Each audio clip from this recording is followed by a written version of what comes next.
ତମର ତ ବିୟର ଆଉ ଏ ନି ଏଇଟା ତୋର ଏଇଟା ମୋର।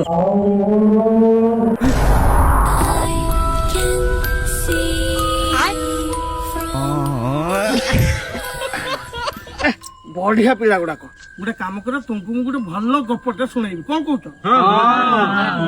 ଶୁଣ ଗୋଟେ ରାଜ୍ୟରେ ଗୋଟେ ରାଜା ଥିଲା ସେ ସବୁଦିନ ଶିକାର କରିବା ପାଇଁ ଯାଏ ହଠାତ୍ ଦିନେ ଯେମିତି ଶିକାର କରିକି ଆସିଛି ତାଙ୍କର ଯିଏ ମେନ୍ ଦାସୀ ଥିଲେ ସେ କହିଲେ କି ମହାରାଜ ଆପଣଙ୍କର ଯୋଉ ମହାରାଣୀ ଅଛନ୍ତି ତାଙ୍କର ମନ୍ତ୍ରୀ ମାନଙ୍କ ସହିତ ଖରାପ ସମ୍ପର୍କ ଅଛି। ରାଜାଙ୍କର ମୁଣ୍ଡ ଟିଣ ହେଇଗଲା ରାଜା କହିଲେ କଣ କରିବି ଗୋଟେ ବୁଦ୍ଧି ବାନ୍ଧିଲେ ସେ କଣ କଲେ ମହାରାଣୀଙ୍କର ଯୋଉ ନାଙ୍ଗରେ ବ୍ଲେଡ୍ ଲଗେଇ ଦେଲେ ତାପରେ ରାଜା 3 ଦିନ ପାଇଁ ପଳେଇଲେ ଜଙ୍ଗଲ।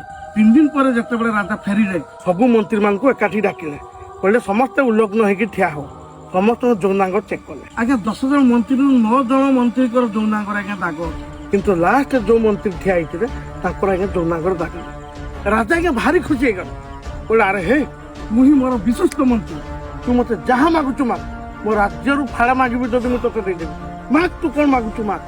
ଆଜ୍ଞା ମନ୍ତ୍ରୀ ସାଇଲେଣ୍ଟ ହେଇକି ଠିଆ ହେଲେ ଆରେ ମାଗ ମନ୍ତ୍ରୀ କଣ ମାଗିବା ପାଇଁ ଚାହୁଁଛ ମାଗ ଲାଜ କରନି ମାଗ କହିକି ତାଙ୍କ ଆଜ୍ଞା ମୁହଁଟାକୁ ଆଜ୍ଞା ଖୋଲିଦେଲେ ତାପରେ କଣ ହେଇଛି ଜାଣିଛ ମନ୍ତ୍ରୀର ଜିଭଟା କଟି ଯାଇଛି। ତା ମାନେ ସେ ମନ୍ତ୍ରୀ ପୁରା ଆମର ଚାଟି ଦେଇଛି।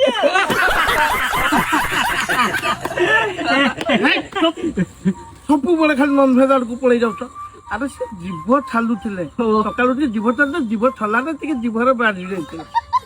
ତୋ ଖରାପ ଲୋକ ମୁଁ ତୋ ପାଖରେ ରହିବି ନାହିଁ ମୁଁ ଚାଲିଲି।